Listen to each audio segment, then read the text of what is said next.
Le mercredi 2 mars, à partir de 18h, retrouvez votre rendez-vous Club Info et Santé en compagnie d'Edwige, de Ludovic et du docteur Vauduit. Nous évoquerons dans cette émission le thème des varices, phlébites et autres maladies des veines en compagnie du docteur Deltombe, angiologue à Noyon. Vous pourrez intervenir à l'antenne et poser toutes vos questions au 03 44 75 3000. Alors n'oubliez pas, votre rendez-vous Club Info et Santé, c'est le mercredi 2 mars à partir de 18h et c'est sur Radio Puisalène.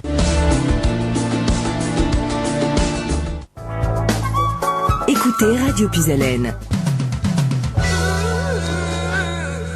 18h08 sur les ondes de Radio Puisalène. Bonjour à tous. Bonjour Ludovic, ça va ? Ça va et toi Edwige ? Oui, ça va. Alors explique-nous un peu le déroulé de cette émission. Déjà bonjour au docteur Vauduit. Bonjour Ludovic. Bonjour docteur Deltombe. Bonjour docteur Vauduit. Et donc bonjour docteur Deltombe. Bonjour docteur Deltombe. Alors, comme chaque mois, ici on se retrouve avec le docteur Vauduit pour un thème tout à fait différent, bien sûr, avec le club Info et Santé de Noyon. Bien sûr, là, docteur Deltombe, vous êtes angiologue. Oui, bon, d'abord bonjour à tous. Oui, voilà, je suis angiologue et je vais déjà expliquer un petit peu ce que c'est qu'un angiologue. C'est un mot que vous avez peut-être pas l'habitude d'entendre très souvent. En réalité, un angiologue est un ancien phlébologue. Je m'explique. Autrefois, on parlait de phlébologue, c'est-à-dire de médecins qui s'occupaient de veines et de varices plus particulièrement et exclusivement des veines et des varices. Ce métier de phlébologue a évolué depuis quelques années et on est devenu des médecins vasculaires ou angiologues. Qu'est-ce qu'un médecin vasculaire ? C'est un médecin qui s'est spécialisé dans la circulation, c'est-à-dire autant sur les artères que les veines. Et donc le médecin vasculaire va s'occuper de toutes les maladies qui concernent la circulation en dehors du cœur. Il y a le cardiologue qui s'occupe du cœur, le médecin vasculaire ou angiologue qui s'occupe de la circulation. Alors c'est des maladies comme le diabète par exemple, ou le tabac qui peut toucher les artères, mais c'est aussi des maladies comme celles qui donnent des accidents vasculaires cérébraux ou des embolies pulmonaires. On va tout à l'heure parler de phlébite, d'autres maladies comme des maladies inflammatoires qui touchent également à la circulation. Voilà. Donc c'est un petit peu le champ d'action du médecin vasculaire ou de l'angiologue. Alors, qu'est-ce qui fait que moi, en tant que patiente, je vais aller vous consulter ? Alors, il y a deux façons de venir voir un angiologue. Il y a d'une part le médecin, votre médecin généraliste, votre médecin traitant, qui, en vous examinant, va trouver chez vous une maladie qui concerne la circulation et qui va avoir besoin de précision quant à cette maladie. Il soupçonne une phlébite, par exemple, c'est-à-dire un caillot dans une veine. Il soupçonne une artère qui se bouche, une artérite. Il soupçonne une maladie qui pourrait entraver la circulation. Et là, il a besoin de précision. Et donc, il va vous adresser à ce médecin vasculaire, cet angiologue, pour lui donner des précisions et, en l'occurrence, vous faire passer à un examen écho-doppler qui va préciser justement la maladie qui touche les artères ou les veines. Est-ce que vous pouvez donner quelques précisions sur l'examen écho-doppler, Alors voilà, l'écho-doppler... Est-ce que c'est douloureux ? Est-ce que... Voilà. Et, vous savez tous, tout le monde a entendu parler de l'échographie. Autrefois, on utilisait l'échographie que pour les femmes enceintes. Aujourd'hui, l'échographie est devenue un appareil qu'on utilise dans tous les autres domaines médicaux. Eh bien, l'échographie est utilisée également par l'angiologue et il est couplé à un Doppler. Un Doppler, c'est-à-dire en fait un appareil qui émet des ultrasons et qui permet d'analyser les vitesses de circulation du sang dans les artères et dans les veines. Et donc, en faisant un écho-Doppler, on a à la fois une imagerie et à la fois une idée de la vitesse de circulation du sang dans ces vaisseaux, artères et veines, et donc de pouvoir donner avec précision ce qui se passe dans cette circulation. Donc, vitesse, donc, c'est à peu près comme c'est le radar des gendarmes. Tout à fait, exactement. C'est le même principe que le radar des gendarmes, sauf que on ne verbalise pas. Voilà. On donne des conseils, parfois on oriente vers le chirurgien, mais on ne verbalise pas. Quels sont les symptômes qui peuvent indiquer une phlébite ? Alors effectivement, c'est une bonne question. Une phlébite, d'abord, on va essayer de dire ce que c'est qu'une phlébite. Une phlébite, c'est un caillot qui se forme dans une veine. Et ce caillot va empêcher la circulation de se faire, le sang de pouvoir remonter vers le cœur. Alors, à partir du moment où vous avez un caillot, vous avez forcément en amont de ce caillot une stase veineuse, c'est-à-dire le sang qui est empêché de circuler, et donc ça fait gonfler le mollet et ça donne une douleur.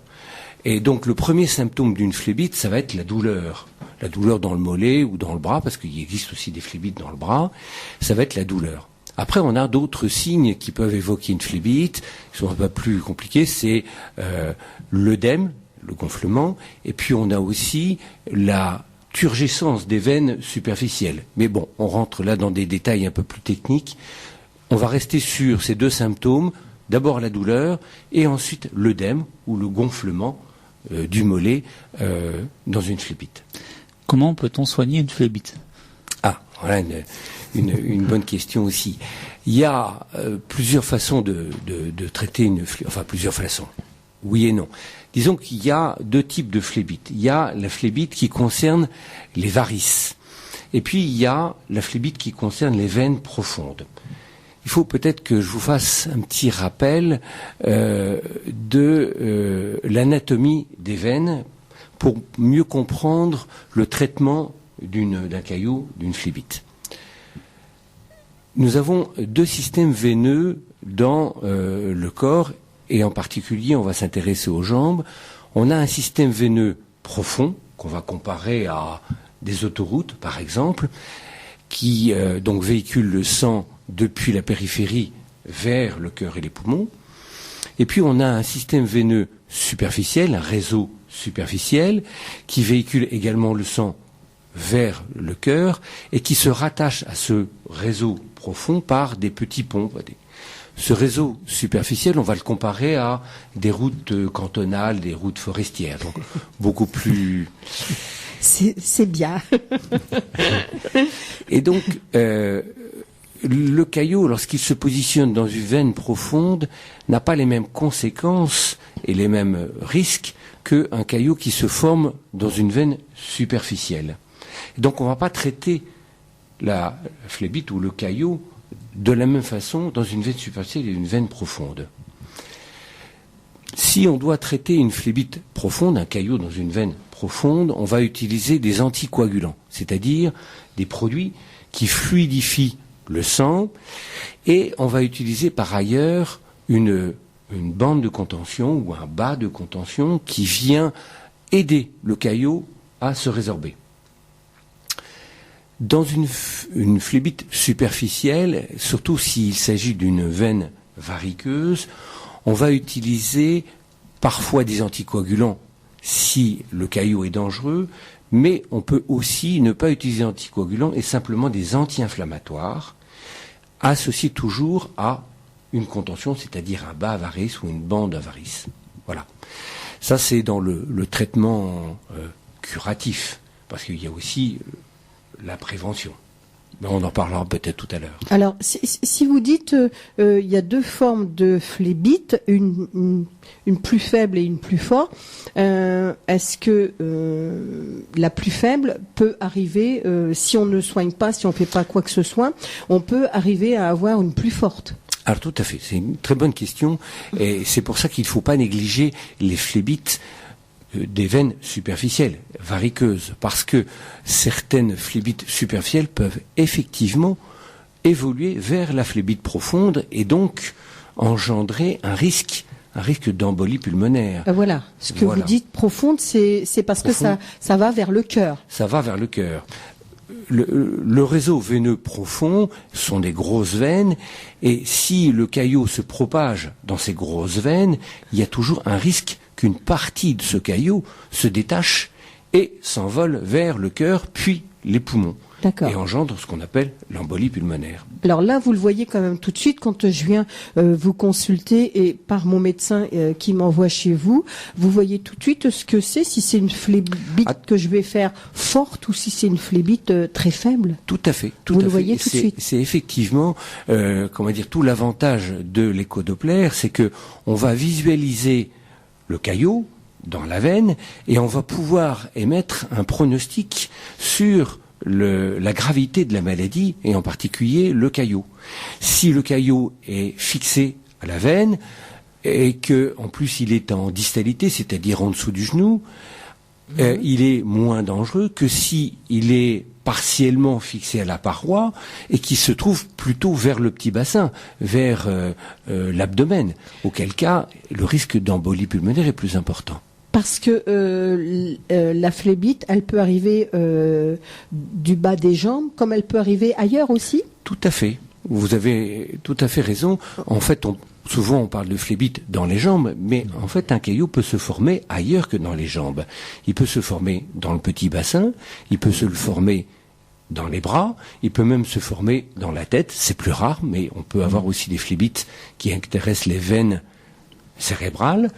Donc effectivement, un caillot peut se former dans n'importe quelle veine. Alors, ma question, elle est pourquoi qu'est-ce qui fait qu'elle va se former là, à la tête, à la jambe ou dans le petit bassin? Ça, c'est une question difficile, parce que vous avez d'une part des causes qui peuvent engendrer un caillot dans une jambe. J'entends par là, par exemple, quelqu'un qui va être immobilisé avec un plâtre et à qui on aurait omis de lui prescrire un anticoagulant pour éviter la phlébite.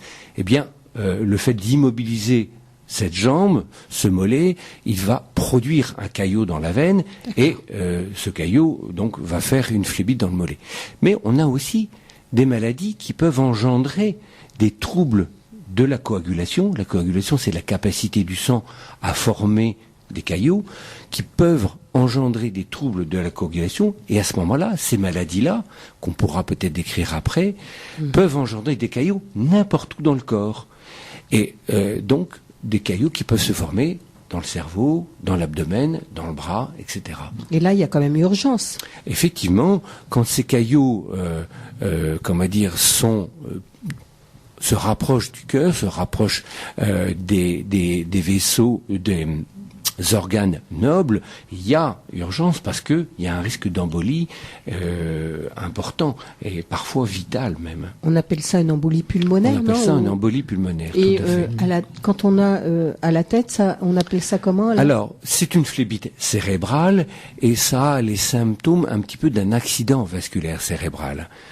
C'est difficile comme diagnostic, c'est un diagnostic qui est compliqué, mais on peut parfois arriver à faire ce diagnostic-là. Oui, tout à fait. Est-ce qu'une personne peut faire une embolie pulmonaire sans avoir fait de phlébite auparavant ?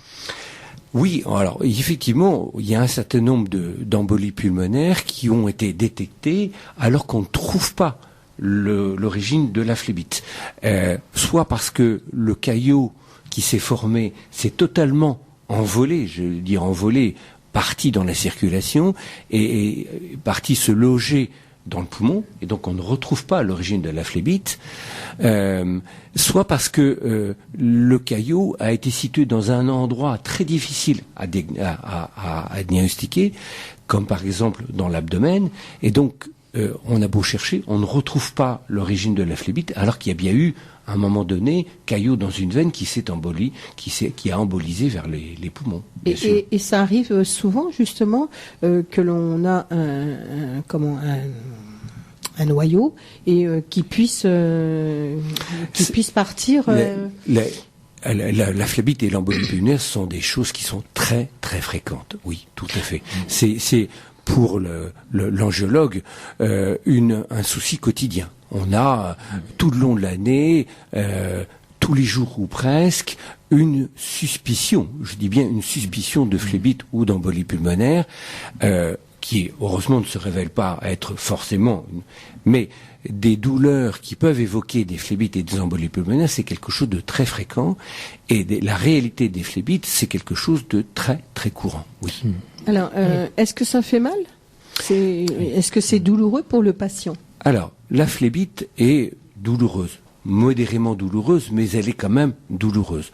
Là encore, je reviens sur le fait que si le caillot se trouve en périphérie, c'est-à-dire en dessous du genou, l'obstruction de la veine, c'est-à-dire la partie de la veine bouchée, est faible. Donc le retentissement est faible, la douleur est donc faible. A contrario, si le caillot se situe vers le petit bassin, bouche une grosse veine, comme on peut avoir au niveau de la veine fémorale ou de la veine iliaque, ce sont les veines qui se trouvent dans le petit bassin, l'obstruction est plus importante, la douleur est plus importante, bien sûr.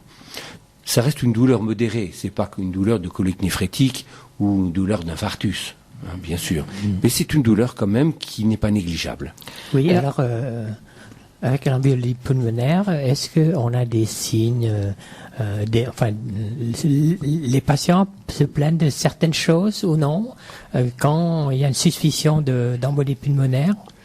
Alors, quand on a une embolie pulmonaire, on a des signes évocateurs d'embolie pulmonaire, c'est-à-dire un essoufflement, une douleur dans la poitrine, parfois un petit fébricule, c'est-à-dire une petite montée de fièvre, et puis une gêne thoracique, une oppression thoracique, et ça c'est quand même fortement évocateur d'embolie pulmonaire.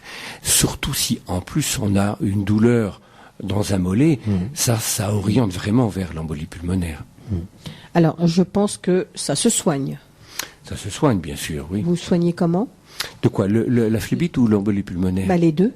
Alors, l'embolie pulmonaire, elle se soigne d'abord par une hospitalisation, parce qu'on a besoin d'en faire le bilan, le diagnostic et le bilan, et bien sûr, on a recours aux anticoagulants. On en revient, c'est-à-dire ces produits qui fluidifient le sang et qui permettent de stopper le caillot, d'éviter qu'il grossisse et qu'il envahisse une bonne partie du poumon, bien sûr. Donc ça nécessite une hospitalisation, parfois de courte durée, qui sera suivie ensuite d'un traitement anticoagulant pendant plusieurs mois, mais une courte hospitalisation malgré tout. La phlébite, eh bien, on en revient au traitement anticoagulant dont je parlais tout à l'heure. Il faut un traitement anticoagulant qui va être prolongé de plusieurs semaines à plusieurs mois, selon que il s'agit d'une première phlébite ou d'une énième phlébite, selon que la personne possède une maladie qui engendre des phlébites, ou au contraire, on n'a pas trouvé la cause, selon que la phlébite est d'origine variqueuse, ou au contraire fait partie des grosses veines. Il y a un certain nombre de critères qui vont déterminer la longueur du traitement de cette phlébite. On peut en faire plusieurs alors ? On peut en faire plusieurs, oui. Plusieurs de 1 à 10 ou de... Il n'y a pas de limite. Ah d'accord. Non, malheureusement, il n'y a pas de limite. Est-ce qu'il y a un âge justement où il y a plus de risques ? Oui, bien sûr, il y a un âge où on fait plus volontiers des phlébites. Je pense que plus on avance en âge, plus on a un risque de faire une phlébite. Les personnes âgées sont plus exposées que les jeunes, heureusement d'ailleurs que les jeunes ne sont pas trop exposés à la phlébite, mais néanmoins, on voit des jeunes qui font des phlébites, et là il faut se poser plein de questions, chercher absolument la cause de cette phlébite pour pouvoir la traiter afin d'éviter qu'ils recommencent une phlébite. Donc c'est pas toujours simple de trouver cette cause. Alors, plus l'homme que la femme ? Alors, c'est une bonne question aussi. La femme a un système veineux qui est fragilisé par son système hormonal, qui l'amène à avoir des veines donc plus susceptibles de s'enflammer et de faire des phlébites. Aujourd'hui, un certain nombre de maladies font que les hommes possèdent également un risque de phlébite. Donc, je dirais oui, les femmes font peut-être un petit peu plus facilement des phlébites, mais en avançant dans l'âge, tout ça se rapproche. Est-ce quelqu'un qui ferait une activité professionnelle plus pénible et plus risquée d'avoir des phlébites ? Oui, il y a des maladies, il y a des activités professionnelles qui exposent plus volontiers à la maladie variqueuse.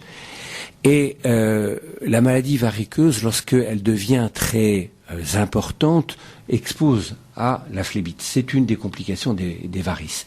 Donc effectivement, il y a des maladies qui, par le biais des varices, exposent à la phlébite. Oui, bien sûr. Ah, c'est ça, c'est d'avoir des varices. D'avoir des varices. Ah oui.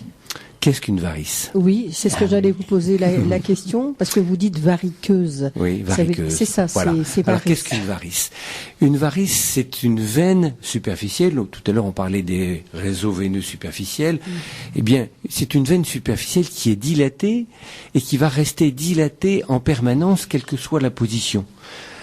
Une veine dilatée peut rentrer dans l'ordre quand on s'allonge, elle peut revenir à la normale. Eh bien, la varice, c'est une veine superficielle qui va rester dilatée alors que vous êtes allongé. Non seulement elle est dilatée, mais en plus, à l'intérieur d'elle, elle a des petits clapets, des espèces de petits, clapets, c'est difficile de dire autrement, qui empêchent le sang de circuler vers le bas. Eh bien, dans une varice, ces petits clapets sont abîmés, et donc le sang a tendance à redescendre vers le pied, alors que normalement le sang ne pourrait pas redescendre vers le pied. Et ces petits clapets, qu'on appelle nous, médecins des valvules, abîmés, font que la veine superficielle, cette veine dilatée, qui possède des petits clapets cassés, est variqueuse. Et c'est pour ça qu'il faut la neutraliser, parce qu'elle est néfaste pour le corps. Et vous dites, c'est vrai d'avoir des varices, c'est quand on a une varice, ça peut se soigner, ça s'enlève, qu'est-ce qu'on peut faire avec une bien sûr. sur une varice? Alors bien sûr, il y a là encore, pour être un petit peu précis dans ma réponse, il y a, j'allais dire, 3 types de varices. Il y a les petites varices, toutes petites varices qu'on va appeler varicosité. Vous avez peut-être entendu parler de varicosité, qui sont plutôt du domaine esthétique. Celles-là n'engendreront jamais de phlébite ou de complications des varices, comme on va le dire tout à l'heure. Et puis on a des varices de moyenne importance et des grosses varices. Et là, on rentre dans la famille des varices à complications. Ces complications des varices, ce sont l'ulcère variqueux. Peut-être que vous avez déjà entendu parler, c'est quelque chose qu'on entend de plus en plus. L'ulcère variqueux, c'est une plaie qui survient sur la jambe et qui est engendrée par un long passé de varices. C'est aussi l'hémorragie variqueuse. Si jamais vous prenez un coup sur une varice, en jardinant, un pied de table, vous pouvez claquer votre varice, et à ce moment-là, le sang se met à sortir de la varice, et ça peut être parfois une hémorragie très, très abondante. Très abondante. Je me souviens d'une dame, qui est venue dans mon cabinet, elle avait abîmé sa varice avait claqué dans la cuisine, et elle ne savait pas comment faire, le sang coulait, elle a perdu des litres de sang, elle a appelé heureusement le SMUR, mais elle était au bord du coma parce qu'elle a perdu presque 2 litres de sang à travers sa varice. Voyez-vous? Donc ça peut être dramatique, une hémorragie variqueuse. Et qu'est-ce qu'il faut faire alors quand vous dites quand on a une varice et qui claque? Alors effectivement, c'est une bonne question parce que vous n'avez que des bonnes questions. Oh. Effectivement, il y a 2 choses très simples à faire et qui peuvent sauver. Bien sûr, mais c'est logique, il faut appuyer à l'endroit où ça saigne, mais ça ne suffit pas. Il faut aussi lever la jambe. Si on lève la jambe et qu'on lève la jambe le plus haut possible, tout en comprimant l'endroit qui saigne, et on attend suffisamment longtemps, 5, 10, 15 minutes, la jambe en l'air, alors l'hémorragie va s'arrêter. Et là, on va justement sauver la personne, elle n'aura pas cette hémorragie cataclysmique comme je le disais tout à l'heure. Donc 2 choses. On appuie à l'endroit qui saigne. Et on lève la jambe. Ça, c'est une chose à savoir. C'est vrai, vraiment. Parce que, bon, et des varices, on n'a que sur les jambes. On ne peut pas les avoir ailleurs. Globalement, à 95%, on a des varices sur les jambes. Il peut arriver qu'on puisse avoir des varices sur les bras ou sur l'abdomen. Là, on rentre dans des maladies un petit peu plus rares. Des maladies où, par exemple, on a une grosse veine à l'intérieur de l'abdomen qui s'appelle la veine cave inférieure. C'est un gros tuyau qui ramène le sang vers le cœur. Eh bien, ce gros vaisseau, cette veine cave inférieure, peut parfois, elle aussi, se boucher. Et parce qu'elle se bouche avec un gros caillot, à ce moment-là, le sang qui doit normalement passer par ce gros vaisseau ne peut plus passer. Il va passer par d'autres veines, une circulation collatérale, et ça va former des réseaux variqueux sur l'abdomen. Donc ce sont des varices abdominales ou des varices pelviennes. Bon, c'est des veines, des varices un peu particulières qu'on ne soigne pas de la même façon que les varices des jambes. Nous retrouvons Edwige, Ludovic, le docteur Deltombe et le docteur Vauduit dans le club Info et Santé. Nous allons accueillir une auditrice. Elle s'appelle Colette, elle nous appelle de Noyon. Bonsoir Colette. Bonsoir Colette. Bonsoir. Colette. Bonsoir, Colette. Bonsoir. Quelle est votre question, Colette? C'est le docteur Deltombe au bout du fil? Il est à côté de moi. Oui, je vous écoute. Oui, bonsoir docteur. Bonsoir, Bah, madame. écoutez, j'ai souvent les jambes qui me brûlent, ainsi que les pieds. Oui. Donc vous voulez savoir comment faire? Ça brûle. Ça Ça brûle. brûle, ça chauffe, et ainsi que les pieds. Oui, alors, effectivement, Allô docteur, je vous entends pas. vous m'entendez là? Non, j'entends pas beaucoup. Alors, on va régler le micro. Vous m'entendez là? Oui, Oui, bon. je l'ai déjà dit au docteur, je l'ai indiqué au docteur, mais sans réponse. C'est un symptôme qui n'est pas caractéristique de varices. Effectivement, ça peut être un symptôme d'insuffisance veineuse, mais on peut retrouver ce symptôme-là aussi dans des problèmes lymphatiques. On peut retrouver ces problèmes-là aussi dans des problèmes rhumatismaux. C'est pas spécifique des veines. Donc, on peut essayer un traitement vénotonique chez vous. Ce qui est certain, c'est qu'il faudrait adopter les règles qu'on a l'habitude de proposer à toute insuffisance veineuse, autrement dit, les gens qui souffrent des jambes, c'est de surélever les jambes le plus possible, d'éviter la chaleur sur vos jambes, c'est de faire une activité physique régulière pour essayer de drainer au maximum les veines des jambes, c'est de porter des bas de contention, des bas à varices. Oui, je l'ai déjà fait, oui, de temps en temps, malheureusement. D'accord. Et puis de doucher vos jambes à l'eau froide aussi le soir, surtout quand il a fait chaud, de surélever les jambes le plus possible, au moins la nuit, en mettant des cales sous les pieds du lit. Voilà, c'est tout ça. Mais je peux pas vous dire que vous serez guéri à 100% parce que ça n'est pas un symptôme spécifique de l'insuffisance veineuse. Oui, j'ai quand même une grosse varice dans le haut de la cuisse. Donc, ça vaut le coup de consulter un angiologue qui vous dise un petit peu si, en supprimant cette varice, on pourra améliorer les symptômes. Voyez-vous ? Oui. Ben, écoutez, j'ai déjà consulté un phlémologue, comme on disait auparavant, et on m'a dit que j'étais trop vieille pour une intervention. J'ai 82 ans. Bon, écoutez, c'est une réponse qui n'est pas forcément partagée par tous les angiologues, parce que ça m'arrive souvent de soigner des personnes de votre âge, et je ne vois pas pourquoi à 80 ou 85 ans on pourrait pas soigner des varices.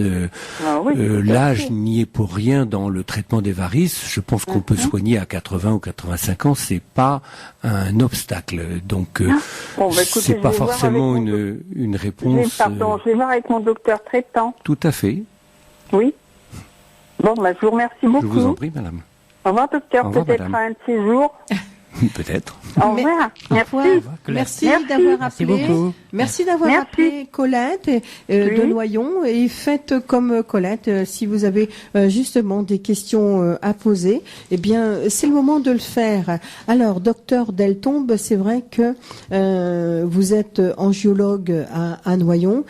C'est vrai que les varices, est-ce qu'il existe un traitement pour justement Soigner. on va dire soigner, ou alors il y a peut-être un autre nom, il y a peut-être alors je sais pas si ça se soigne, enlever, ou alors il y a peut-être un autre nom.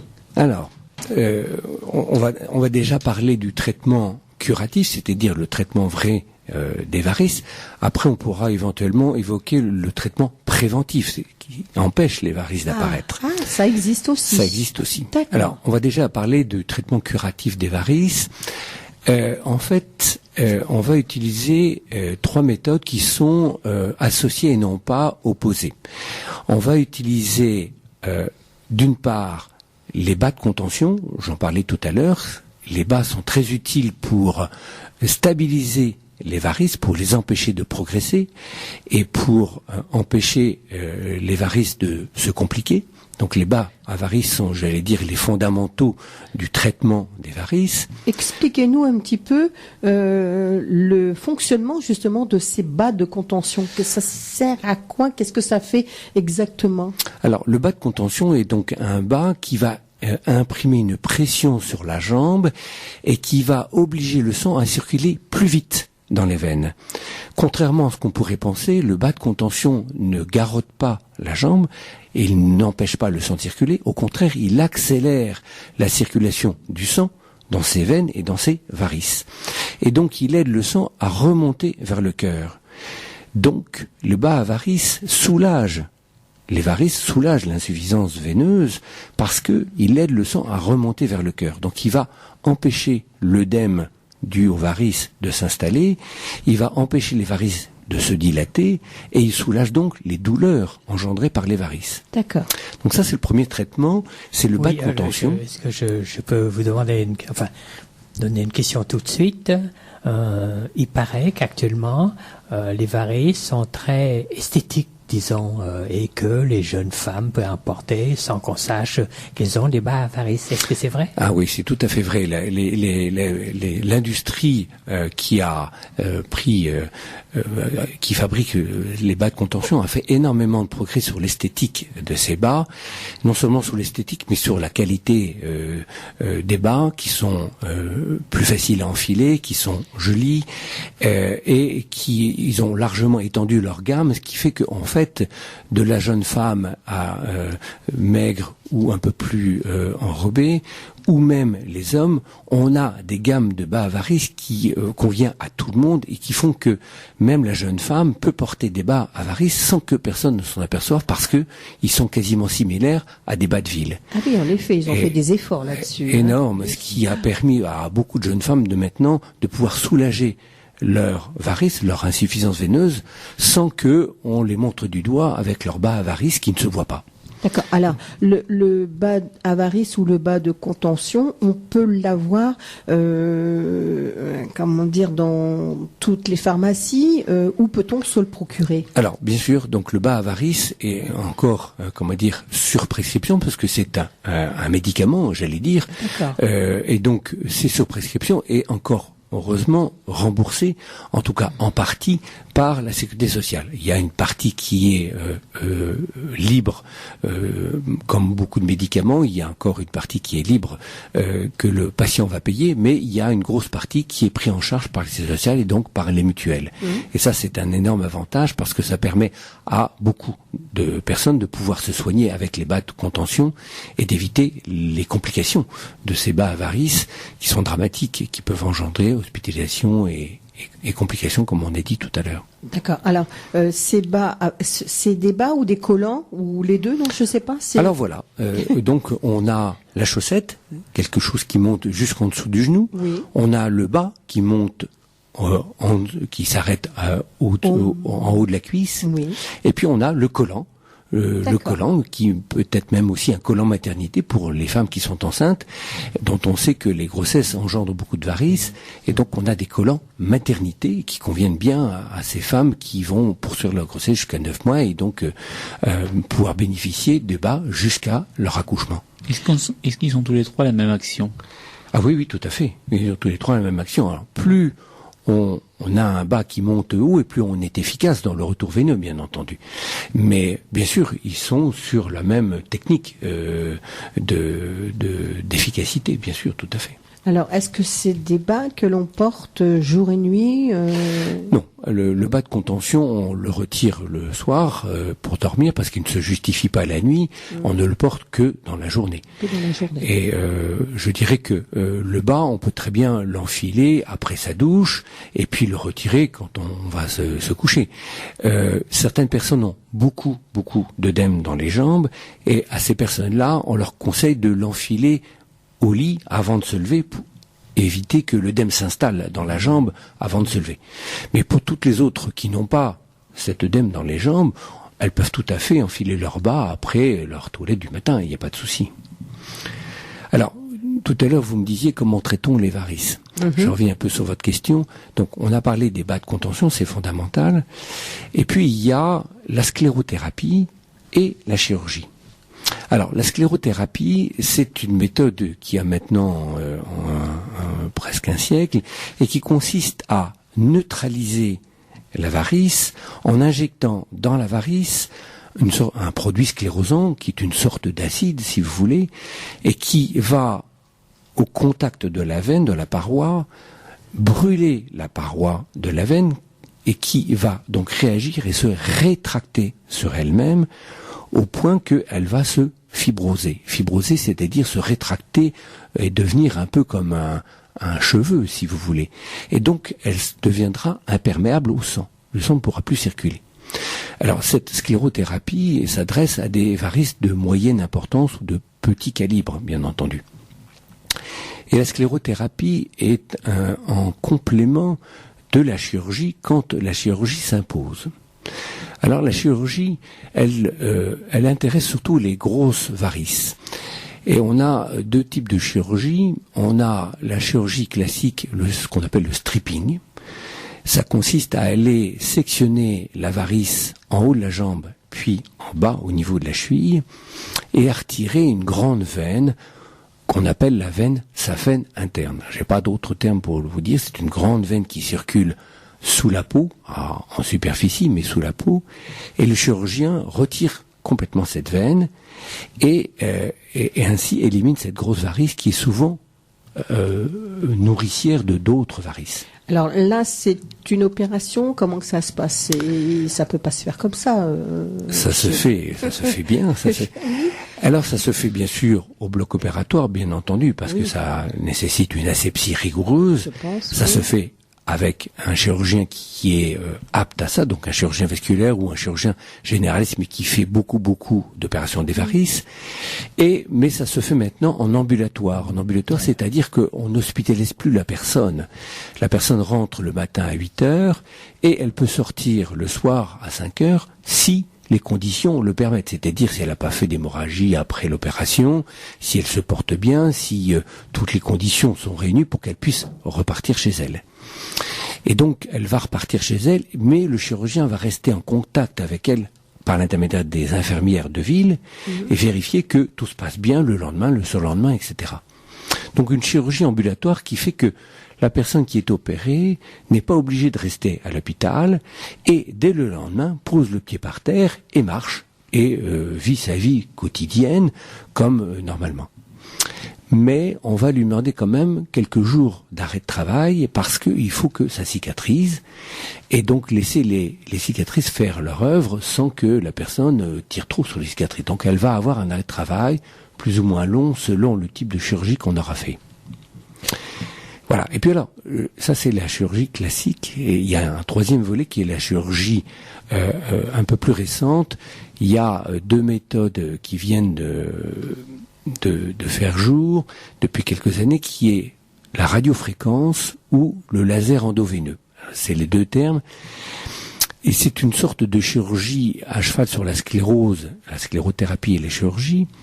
Ça consiste à enfiler dans la veine variqueuse une sorte de sonde, une sonde laser, et qui va envoyer un rayon laser dans la veine et donc griller la varice avec ce laser et engendrer cette fibrose dont on parlait tout à l'heure avec la sclérothérapie. D'accord. Ça, c'est les dernières...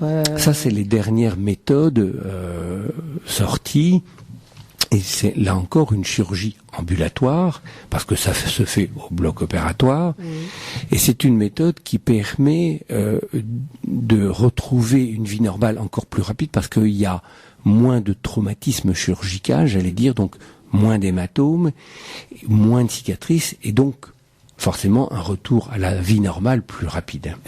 Cette opération nécessite-t-elle une anesthésie générale? Non, justement, de moins en moins, sauf si les personnes le réclament, les patients réclament une anesthésie générale pour des raisons diverses. Ces chirurgies-là, les deux dont j'ai parlé, on leur propose le plus souvent une anesthésie loco-régionale, autrement dit, une péridurale, comme on fait pour les femmes enceintes. Donc ce qui est relativement confortable, parce qu'il n'y a pas, bien sûr, de réveil post-opératoire, puisqu'il n'y a eu qu'une anesthésie loco-régionale. Et toutes ces opérations se font dans la région? Tout à fait. Tout ça se fait dans la région. C'est ce qu'on appelle avoir de mauvaises veines. En fin de compte, le patient, c'est ce qu'il a. Il a des mauvaises veines. Est-ce que c'est héréditaire? Et est-ce que la veine, elle repousse ou pas? Non, je sais pas. C'est la question que je me pose. Oui. Parce qu'une fois que vous l'avez retirée, est-ce que elle peut refaire Si. Oui. Oui, non, vous avez raison de soulever ce problème-là. Alors oui, les varices sont héréditaires. Elles sont d'autant plus héréditaires que nous avons un père et une mère qui sont tous les deux porteurs de la maladie variqueuse. Là, on a de très fortes chances d'avoir la maladie variqueuse, et donc c'est une maladie qui produit des varices, et bon.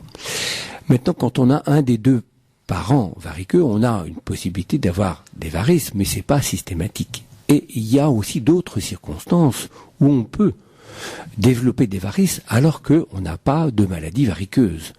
J'entends par là, il y a des professions, par exemple, qui exposent à la maladie variqueuse, toutes les professions où on piétine énormément, comme coiffeuse, chirurgien, tous les commerces, mais également les professions où on est exposé à la chaleur. Je me souviens d'un patient qui travaillait devant des fourneaux, donc en température importante, il a développé d'énormes varices, voyez-vous. Ah, d'accord.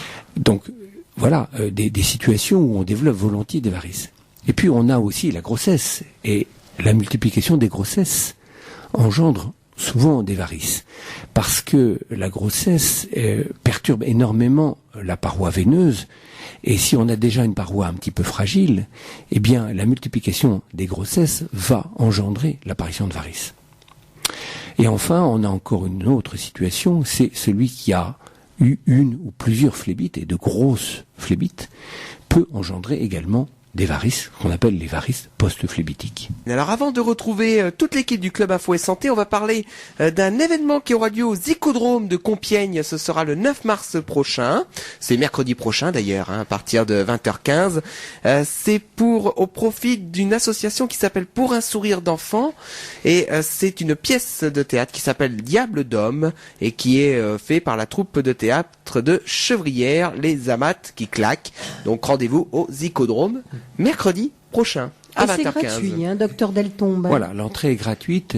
C'est au profit d'une belle association qui s'occupe d'enfants du Cambodge, des enfants qui traînent sur les ordures pour pouvoir survivre. Et bien cette association propose à ces enfants d'être scolarisés et donc d'avoir un avenir professionnel grâce à une structure scolaire qui a été mise en place déjà maintenant depuis plusieurs années par Monsieur et Madame de Paillère. C'est une très belle association.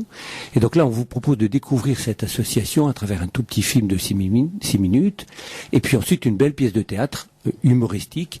Et donc l'entrée est gratuite. Et on sera très heureux de vous accueillir au Zicodrome. On va rappeler, c'est mercredi prochain, à partir de quelle heure? Donc à partir de 20h15. D'accord. On vous invite tous à y aller. En plus, c'est gratuit et surtout, c'est pour une bonne cause. C'est ça qui est important. Alors, docteur Deltombe, encore une bonne petite dizaine de minutes. On va terminer tranquillement et gentiment cette émission. Bien sûr, on parle des varices, on parle de l'état veineux, on parle de notre corps. Alors là, tout à l'heure, vous étiez en train de parler des veines et des artères. Et je voulais vous poser la question, quelle est la différence entre les deux ? Oui, c'est important de faire le distinguo entre les deux. Une artère, c'est un vaisseau qui véhicule le sang depuis le cœur vers la périphérie, vers les organes, vers les pieds, vers les mains, etc. C'est un sang oxygéné, alors que les veines sont des vaisseaux qui ramènent le sang depuis la périphérie vers le cœur et vers les poumons. Et ce sang est différent, dire la physiologie, le mécanisme de circulation du sang dans ces deux vaisseaux est très différent. Autant dans les artères, le sang est propulsé par le cœur, qui est une véritable pompe, autant le sang dans les veines n'a pas de pompe pour le propulser vers le cœur et vers les poumons. Et donc, comment fait le sang veineux pour remonter? Eh bien, par 3 mécanismes qu'il est bien important de comprendre. Le premier mécanisme, c'est le jeu des poumons. Les poumons, lorsqu'ils respirent, ils engendrent une dépression au niveau de l'abdomen et qui aspire le sang veineux vers les poumons. Ça, c'est le premier phénomène, un phénomène d'aspiration au moment de la respiration. Le deuxième phénomène, c'est la contraction du mollet, c'est-à-dire que quand on marche, les muscles du mollet se contractent et bien propulsent le sang veineux vers les poumons et vers le cœur. Et puis, on l'a dit tout à l'heure, le sang dans les veines a tendance à redescendre, eh bien, il est empêché par des petites valvules, les petits clapets qui se trouvent dans les veines et qui se ferment si jamais le sang veut redescendre. Et donc ces 3 mécanismes font que le sang veineux va remonter vers le cœur et les poumons et ainsi circuler correctement. Et il est bien important de comprendre cette physiologie, ce mécanisme, parce que en découle derrière ça l'importance de la marche pour éviter d'avoir des varices, l'importance de faire du sport régulièrement pour éviter d'avoir trop de poids, parce que le poids, ça retentit sur la pression veineuse et donc ça peut engendrer des varices. C'est important aussi d'avoir une bonne respiration, parce que toutes les personnes qui ont des problèmes respiratoires ou qui ont au lit, eh bien on n'a pas ce phénomène d'aspiration respiratoire et donc d'aspiration du sang veineux. Et puis la marche, c'est aussi un moyen d'écraser les voûtes plantaires qui chassent le sang vers le cœur. Et donc vous voyez que le sport, c'est fondamental dans la circulation veineuse. Sport, donc marche, ça fait du bien. Autre sport Alors, il faut donc favoriser le sport qui utilise le mollet et la respiration, mais plutôt le mollet, les membres inférieurs. Tout à l'heure, on me posait la question de la piscine. La piscine est un sport tout à fait honorable, mais elle n'utilise pas la contraction du mollet. Et donc, sur le plan efficacité par rapport à la circulation veineuse, on est moins efficace qu'avec la marche, le vélo ou le jogging. Mais ça reste quand même un très beau sport. Le vélo, pourquoi? Parce que ça appuie sur le... C'est ça. Voilà, on utilise les articulations, on utilise la contraction musculaire, on utilise le jeu diaphragmatique, la respiration, et donc ces 3 phénomènes font que le sang veineux remonte facilement vers le cœur et les poumons. D'accord. Docteur Vauduit, vous avez une petite question? Oui, j'ai une petite question. Alors, quelqu'un qui a une varice, est-ce qu'il peut se mettre au soleil, bain de soleil, comme l'été va venir Oui.